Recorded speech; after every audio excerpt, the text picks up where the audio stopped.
And he entered into a ship, and passed over, and came into his own city. And behold, they brought to him a man sick of the palsy, lying on a bed. And Jesus, seeing their faith, said unto the sick of the palsy, Son, be of good cheer, thy sins be forgiven thee. And behold, certain of the scribes said within themselves, This man blasphemeth. And Jesus, knowing their thoughts, said, Wherefore think ye evil in your hearts? For whether it is easier to say, Thy sins be forgiven thee, or to say, Arise and walk? But that ye may know that the Son of Man hath power on earth to forgive sins. Then saith he to the sick of the palsy, Arise, take up thy bed, and go unto thine house. And he arose, and departed to his house.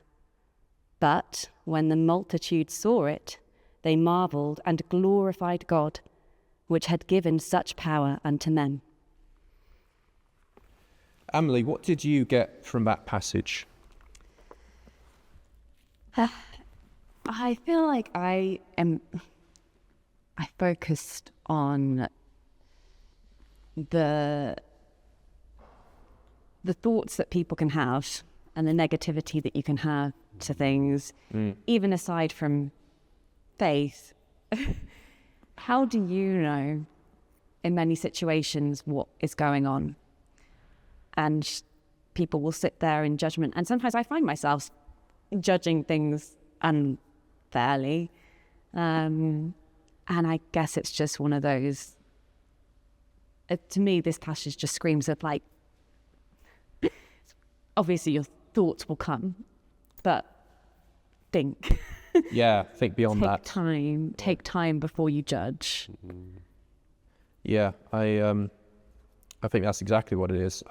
For me, it got quite emotional. The stand up and take your bed, and he actually stood up. I just felt like I was there at that moment, and the emotions of that would have been the shock for the man himself as well.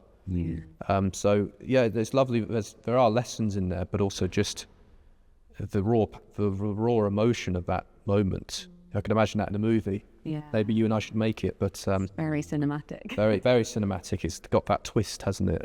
Of that I big actually shock. saw it in The Chosen. Oh, You know, did they do it in The that? Chosen, and they do it, and they present it beautifully. They present the awe and the wonder and the joy really, really quite powerfully. Yeah. Yeah. What did you see in that passage? A couple of things I sort of pinged out on me. One was who was criticising them for being blasphemous was it the scribes or was it the Pharisee? Scribes. Scribes. Yeah. Scribes. So I mean, church official. So they would have been worried about who this fellow was. Was he some kind of false prophet? And people were gathering around and he was healing them, and of course something that they can't do. Yeah. So there would have been worry there. So and blasphemy. I think this is very early in the start of Jesus's struggles with the Pharisees and the scribes. Where it really starts, when he starts healing people and gathering people around him, what have you. And the other thing I know, it's right at the end of the chapter, God, who had given such authority to human beings. So I think it's saying that he was still seen as a man rather than a Messiah at that point, rather than being divine. Yeah. I always think about Jesus doing miracles. I mean, the great things to do, healing people is a wonderful thing to do, but I'm sure it would have been a demonstration, because people need to be convinced of things. Yeah. And the miracles, especially like the raising of Lazarus and the death and everything, that was the ultimate miracle. And to be convinced that he actually was the Son of God. Before he gave his life, they had to know he really was that person, not just because there was lots of people trying to do all these sort of faith healing and stuff like that. and they weren't really hitting home, and they were being disputed and they were lost. But this guy was the real thing, so he had to prove it, you know? Yeah.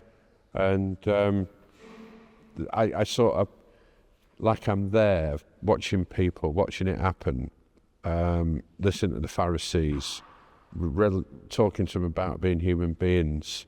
It's very early in his healing process, and it's almost a case of, I'd love to have been there and witnessed it, and what would I have felt? Would I have felt, oh, this is some kind of con? Or would I have felt, this is absolutely wonderful? You know? I just, a bit like you, almost like feel drawn into it. I did see something in there. Emily, tell me what you think of this, because I won't be able to word it perfectly, but let me try and walk around it. With the scribes and the this is blaspheming element, I saw the, oh, for goodness sake, he's doing something good. Forget about the rules for 5 seconds. Yeah. I'm very much a rules person. I think, rules create safety and order, and everybody knows where they stand. Of course, you don't want rules that are too constricting. But there is a good in rules and there is good in tradition. And when someone just comes in and does what they want, that's often I often don't like that. But here is a case where, in a way, Christ of course, isn't breaking the rules. They misunderstand the rules. But in this situation, he's breaking the rules to do the right thing. Yeah. And so I think there's a lesson in there for me. I'm not quite sure what it is, but what do you think of all of that mess that's going on in my head? What rules is he breaking? Well, he's not officially, because he's here to tell people what the rules actually are. Yeah. He did later on, because I think he healed somebody on the Sabbath, which you're not allowed to do. And the other thing, the Pharisees, of But course. I don't think this is the case here, but he did break the rules, just out of interest. Well, the other thing with the Pharisees is that they're making the rules for themselves and to suit them. So there is a corruption there. Very much a corruption. That was his message right from the beginning. But just the way it hit me out of context was, can you break a rule for the right reasons? I am not very good with rules. Oh, yeah. I mean, I think the guidelines are very useful, but I think sometimes having something too set in stone can actually cause more harm than good. Because what struck me when you we're talking about that was like, so if I was in that situation, how would I know? Would I believe that was really Jesus? I don't know. Or would I? Maybe that's why he got the guy to stand up, just to hammer the point home. Yeah. Because that really shut everyone up. It did. So that might have been what it was. People were in that situation that you just described. I suppose Not quite sure what to make of it. And he was like, right, I'll give you the nudge. Yeah, I think the things that the scribes would have been upset about appears to be that he said to the ill man, he said, your sins are forgiven. And I don't think in their eyes he would have had authority to forgive the sins of that person, because he's like just another human being. He's a prophet, if you like, but only determined a prophet by people's popularity of him. He's not been signed off by the church as a vicar or a priest or anything. So he's coming forgiving somebody's sins, and that's why I think blasphemy is coming to it. Yeah. At that point. Do you also think it's very interesting the way it's worded? And I know, as you said, maybe at this point they weren't certain that Jesus was the Son of God, but the fact that they say, that man can forgive sins. Yeah. I think that's very interesting, and actually, I mean, we do, when we congregate and we do, ask for forgiveness and forgive each other. As we forgive those that trespass against us. Yeah. And we can forgive. And I don't know, I just find that interesting. I have no answers. I just find it No, but it is revolutionary, isn't it? Yeah. It's because it's the breaking down of holding a grudge against someone. Yeah. I suppose in their eyes the Pharisees would have thought, well, you can forgive sins against you, but can you forgive somebody's other sins against God, or can only God forgive those sins? That's possibly what might have been going on at the time. It's a way of holding people to their worst moments as well. Oh, yeah. Someone's made one mistake, and then that's it for the rest of their life. And then Christ is coming along and giving people a fresh start. That's right. Maybe people like keeping people under the thumb by reminding them of their misdeeds. It's a way of controlling people. Yeah, it is. Oh, very much. Yeah. It's good to know as well as yourself that you can be forgiven, because there are some things that, Jen, that you can't ask the person that you feel like you've done harm to forgiveness, because maybe you don't know them, they're not here anymore. And sometimes you do need someone else.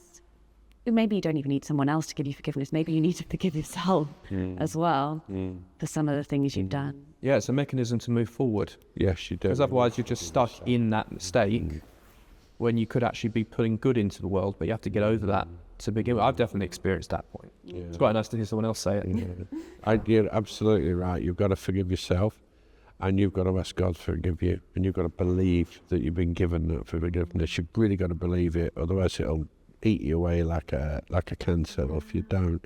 Have you ever actually had somebody that's really, in your eyes, wronged you, and in a really, really serious way, and yet eventually you've forgiven them for it? Oh, yeah. Yeah, I mean, I have 2 sisters. But yes, aside from jokes, yes, absolutely. And what made you forgive them? I mean, I guess knowing their humanity. Right. It wasn't your Christian teachings. It was something that you just knew was right to do. I mean, so the thing is, because I have been raised so deeply, it's hard to sometimes differentiate between what's my faith and what's... Interesting. Very interesting. Yeah. Yeah. But it's there. Yeah. But I mean, I absolutely dwell on the fact that forgiveness is a core thing in our faith. And one of the things I do say is when you forgive something, I don't know if you've felt this, I have, but when you actually have to go to that point where you forgive somebody, which is difficult, isn't it? Especially if you feel you've been very badly wronged. But when you go to that position where you forgive somebody, you don't tell them, you don't broadcast it, you just got to get it out of my mind. I've got to forgive them for what they've done. It's like a cathartic unload. It takes the bitterness away from you. Did you feel that? Better. Feel better, Which is so funny, because you know, like, I think sometimes you can hold on to things and be like, this is, I'm being just and righteous and blah, blah, blah. When actually, you are tangling yourself up unnecessarily, and you're causing yourself more harm than good. I've loved you said that, because this is just so... I've said this so many times, haven't I? And it's just lovely to hear somebody else say it. Yeah. That when you actually you think you're controlling somebody, you think you're punishing them by holding resentment and not forgiving them. You're not. You're just creating yourself problem. They don't feel any of this. No. It's what you've doing to yourselves, and it eats you up. And sometimes they might not even realise they've done anything. No. True enough. Yeah. That's lovely to hear that. Thank you. That's really buoyed me up. I love it when I hear that from somebody else. Yeah. I do think, as you say, actually, when I think about it, it is a very core part of the faith, isn't it? It is. And it's one of the most difficult things to do, I think. Yeah. Yeah, it is. I find it that anyway. I mean, I had some sort of, whether it's been as bad as I feel it's been, I don't know, but I felt really, really bitter towards people for a long time, and I made a purposeful attempt at reconciling and forgiving, and it was so unloaded me of a lot of pain. Yeah.